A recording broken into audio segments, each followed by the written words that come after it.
Hi, I'm John Melvin Dizon and graduate ako sa Pasay Alliance Christian School. First of all, I want to honor God sa lahat ng na-achieve ko sa pag-graduate ko. Hindi lang sa pag-graduate ko, sa buong year, sa buong high school life ko. So, nagpapasalamat ako sa Kanya dahil sa mga nangyari sa buhay ko dahil through my ups and downs, siya nag-guide sa akin, siya nag-lead, siya yung nagiging teacher ko, and siya yung everyday strength ko. Siya yung nagbibigay gabay, strength, lakas, ano ba, yung courage to finish my studies. And second, I want to thank you sa super mom and super dad ko, si Emily Dizon and si Ruben Dizon Jr. I know that hindi ako na perfect na student.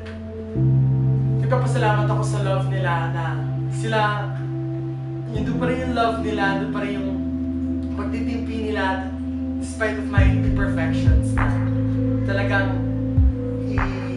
pinursu nila na makatapos ako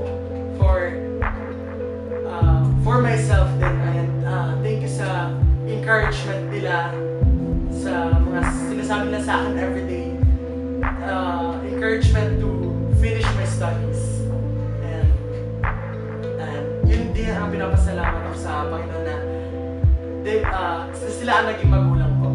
And thank you rin kay Tita Inday na naghahanda ng pagkain namin everyday papunta sa school. And thank you rin kay Papa na naghahanda sa amin papunta sa school. Thank you kay Mama nagbibigay sa amin ng tumasahin po. Thank you, and I honor my parents, I honor God, and I honor everyone.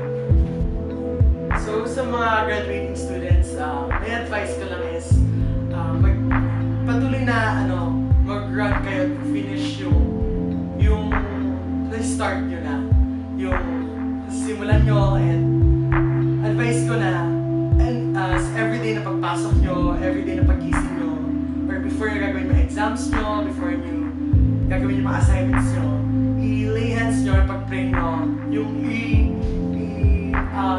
ibigay nyo kay God yung trust nyo, ibigay nyo na kaya niyang i-guide ka, na ibibigyan ka niya ng katalinuhan para matapos yung kailangan mo, yung mga goals mo, yung mga responsibilities mo. And yun, pinaka-main is maging inspiration mo si God, yung mga magulang mo, yung mga taong tumutulong sa'yo, yung sarili mo, and yung mga dreams mo. So, dapat magkaroon ka ng goals sa buhay mo, na dreams na kailangan sa pag-graduate ko, gusto ko marating to. So, yun yung maging inspiration mo sa sarili mo na kailangan ko maging goal to. So, para kung may goal ka, para alam mo kung saan yung tatahakin mo, yung pupuntahan mo. And sa akin lang, kung gusto mo maging proud student, maging proud yung magulang mo, maging proud si God, sa akin lang, ito talaga to na dapat hindi mo gawin, you don't have to cheat. So, yun, huwag kang kukopya sa katabi mo. So, yun kasi, iba kasi yung joy ng, hindi kumukopya. So, yun talaga i-take heart yun, maging honest in everything that you do. Dahil, hindi man makita ng parents yung ginagawa nyo, pero may kita ni God, para pag-graduate nyo, full yung joy mo, full yung nakikita mo yung proud si God sa'yo dahil you've done your studies honestly. So, Hello, I am Molly Justine Villasis Mentania. I graduated in Community of Praise Integrated School. I thank God for giving me knowledge and wisdom for me to graduate in my school. For my parents, I thank them too for sacrificing for me, for earning money, for providing all my needs, for buying my food and giving me money for my break time in school. And I like to thank my mother and father for everything they done for me